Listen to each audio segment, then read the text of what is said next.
So welcome to the deep dive.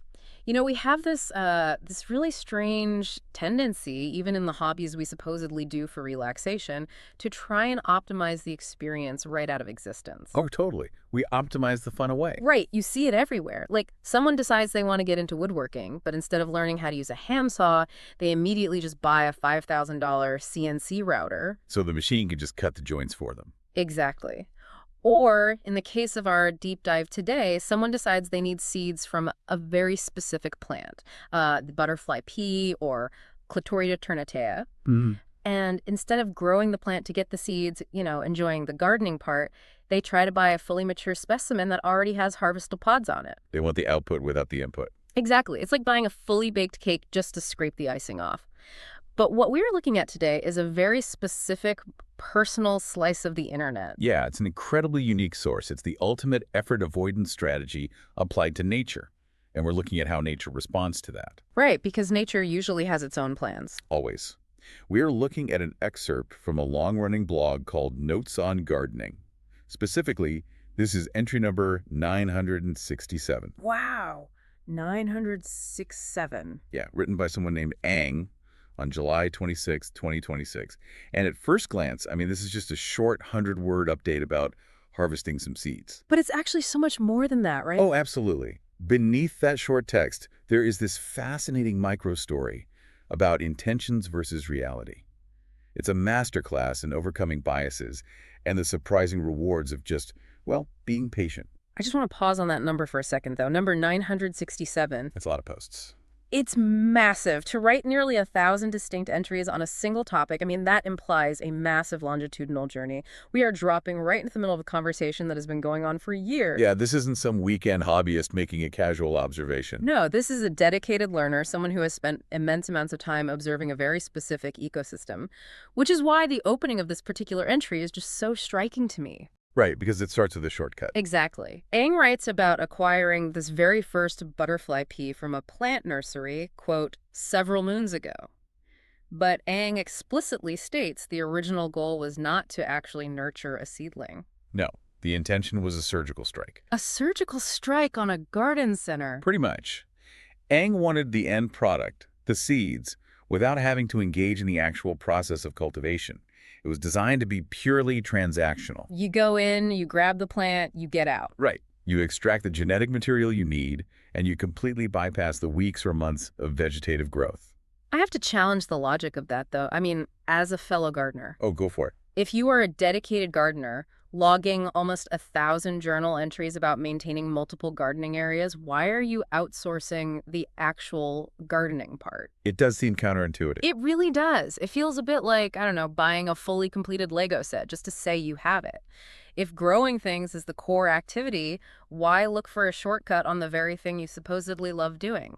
Well, I think the tension points to the reality of managing complex, large-scale projects, even the recreational ones. Because, task fatigue is real. Okay, fair point. Task fatigue. When you are managing an expansive garden, like Ang clearly is, you inevitably develop hyper-specific objectives. With getting those specific seeds. Exactly. Ang may have needed those seeds for a propagation experiment, or maybe a companion planting test, or even just a soil viability check. So the plant itself wasn't the project. The seeds were just a tool for a different project. Right. When you have a macro-level goal, you often try to minimize the micro-level variables. You try to control the timeline. Ang attempted to fast-forward the biological clock to get straight to the propagation phase. But as any gardener will tell you, biological clocks really do not respond well to the fast-forward button. They do not. And Ang's surgical strike completely derailed. Oh, it derailed spectacularly. Despite the intention to just grab the pods and move on, the initial quick grab mission completely morphed. Yeah, Ang observes that the initial purchase resulted in a few seedlings actually sprouting into mature plants. And crucially, they didn't just stay contained in one little pot. No, the post notes these plants are now spread across several different gardening areas. The plant essentially colonized the garden. It went from a highly controlled, transactional extraction to this sprawling, multi-area ecosystem. Ang bought one plant to harvest a few seeds and accidentally became the curator of a butterfly pea network. Exactly. The efficiency hack failed. But in failing, it forced Ang to actually engage with the organism on its own terms. And here's where the mechanics of this specific plant become the central conflict of the story. Because Aang doesn't just passively tolerate this plant spreading. No, Aang actively holds a bias against it. Right. Aang is biased against the entire category of plants it belongs to. The butterfly pea is a vining plant, and Aang states in no uncertain terms that vines are, quote, never their preferred species. The use of the word never by someone with this much observational experience, that's really significant. It's a strong word for a gardener. Very strong. It isn't just a casual preference. It is a hardline operational heuristic. Aang has established a strict rule for the garden.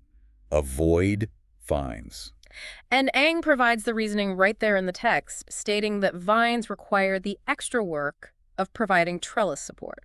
Which is a valid point. So let's look at the actual physics of that. I mean, why is a trellis such a deal breaker for a veteran gardener? Because most plants just sit in the dirt and grow upward, right? Well, it comes down to how a plant allocates its metabolic resources. Trees and shrubs, they invest massive amounts of energy into building rigid cellular structures. Like wood and stems. Specifically lignin, yeah. They build that to support their own weight against gravity. But vines, from an evolutionary standpoint, they're opportunistic. They cheat the system. Basically. They trade structural investment for rapid vertical growth. They don't build their own support columns, they just use the environment. Okay, so they grab onto whatever is around. Right. They utilize something called thigmotropism. Wait, what? Thigmotropism. It's a directional growth response to touch. So they wrap their tendrils around whatever they encounter to pull themselves towards sunlight. Okay, so they completely outsource their structural integrity to whatever happens to be nearby. Exactly. And in a domestic garden, the whatever happens to be nearby usually has to be built by the gardener. The trellis. The trellis. If you bring a vine into your garden, you aren't just taking on the biological maintenance of watering and feeding. You are taking on an infrastructure project. Oh, I see. You have to build it, anchor it, guide the initial growth. Tie off the heavier stems, constantly monitor the structural load as the plant gains mass. I mean, for a gardener managing multiple areas, vines represent a continuous escalating labor cost. Which makes perfect sense as a rule, then. It's an infrastructure debt you just don't want to take on. Nobody wants more chores. Right. But this brings up a massive contradiction in Aang's behavior. If you have a strict, hardline rule against the infrastructure debt of vining plants, how on earth did this plant end up taking over multiple gardening areas? It's a great question. I mean, if I know a certain software requires constant manual patching, I don't install it on every single machine in my network. It defies the logic of a master planner. It does defy logic until you look at the secondary variables that Aang discovered. And this was through forced exposure to the plant. Because it spread on its own. Right. The butterfly pea broke Aang's rules because it offered an unexpected biological offset to that structural debt. Aang writes that this plant is incredibly low maintenance, requiring absolutely no pest control. Zero pest control. The only condition for it to thrive is adequate watering. For an audience familiar with maintaining edible or flowering legumes, that is a highly anomalous trend. It's basically unheard of. Usually, if you plant a legume, you are immediately declaring war on aphids, spider mites, caterpillars, you name it. Legumes are a notoriously high target for herbivores because they are so nitrogen-rich. Yeah. But clitoria-ternatea has evolved specific defense mechanisms. What kind of defenses? Well, the plant produces a unique class of cyclic peptides called cyclotides, along with various alkaloids. And these act as highly effective, naturally occurring insecticides and feeding deterrents. So the plant is essentially conducting its own chemical warfare. It is. That is wild. So it outsources its physical structure to the gardener, but it handles 100% of its own biological defense. That is the precise trade-off. Aang's bias against vines was based on a single variable analysis, the labor cost of the trellis. Right, the visible work. But through the accidental spread of these seedlings, Aang experienced a multivariable reality. Yes, the trellis requires effort, but the complete absence of spraying or monitoring for infestations or treating diseases. All the invisible work. Exactly. The lack of that work brings the total energy expenditure far below that of a typical freestanding plant. Yeah. The plant proved that Aang's foundational rule was actually flawed. That is a profound realization to have at entry 967. It really proves that rigid heuristics, even ones built on years and years of experience, can blind you to highly efficient solutions. Because Aang was forced to abandon the shortcut and forced to let the plant grow, the entire equation flipped. The trellis is no longer a deal breaker. It's just the small price of admission for a self-managing organism. And because the organism is self-managing, it shifts the gardener's role, right? From active interventionist to just the patient observer. Which brings us to how Ang measures time in this post. I found this really interesting. Yeah, the phrasing is great. There are no dates or digital calendar references used to describe the growing process.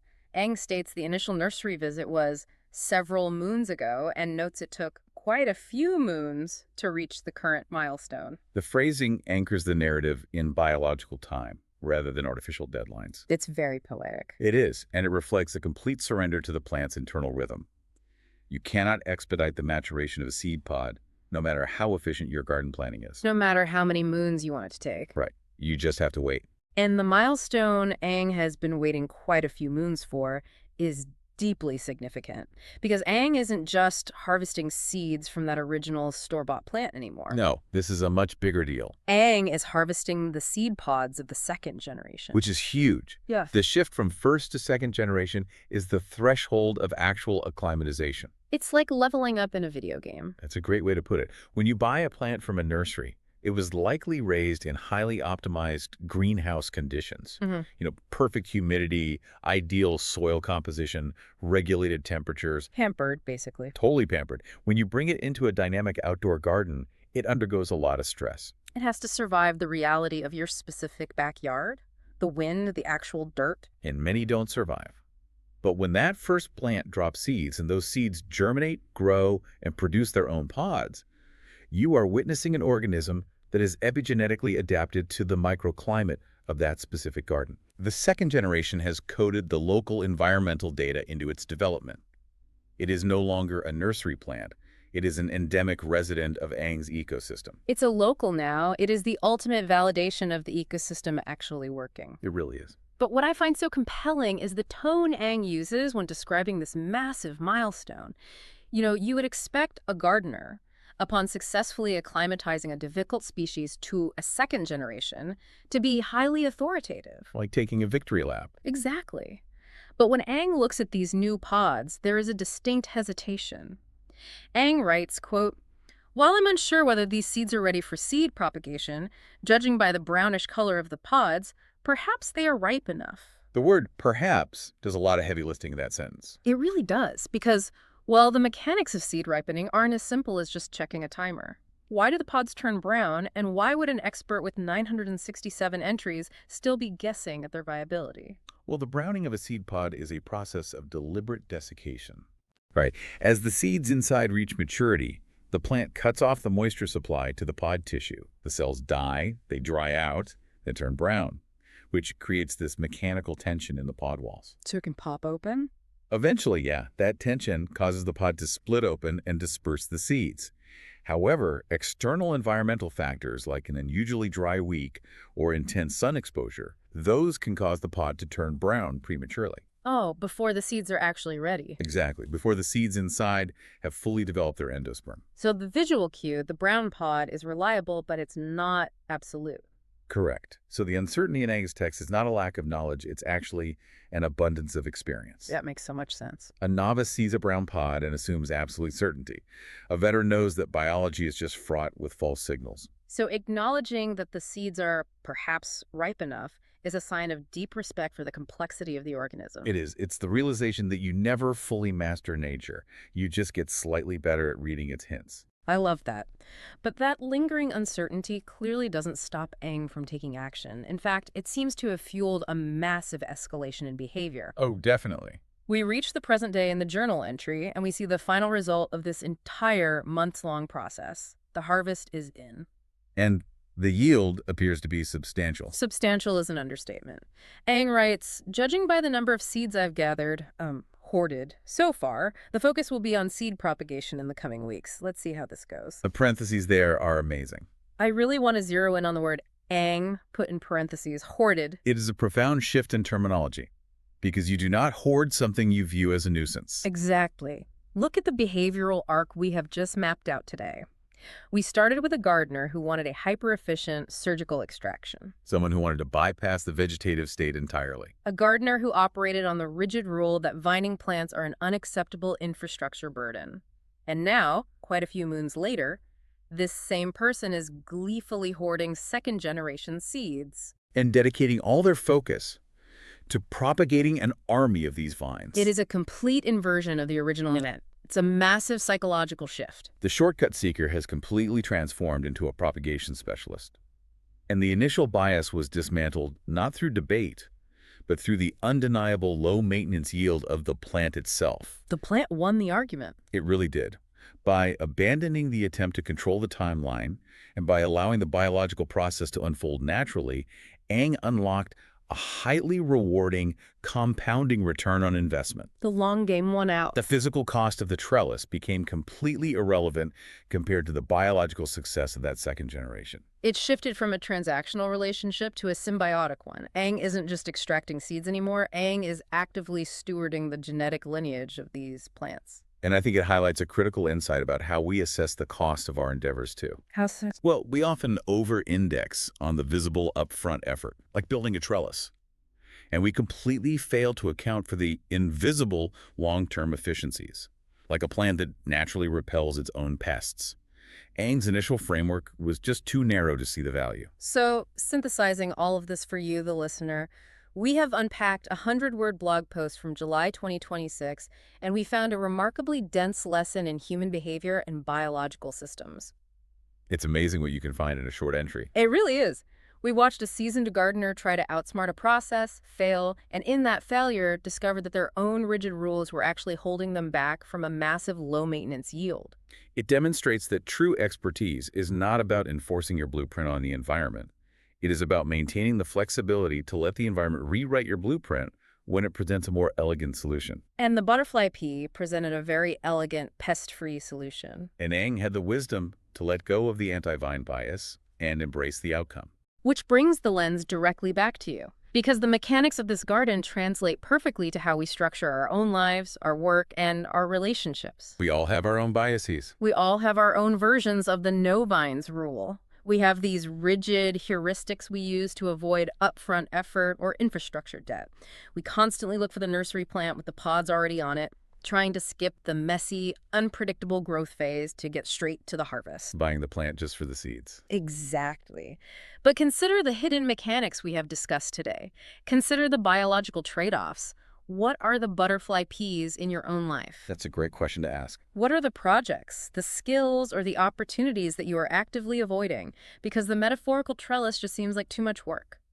What if you are so focused on the visible infrastructure cost that you are completely missing out on a system that, once established, will practically run itself? Missing out on the low-maintenance joys.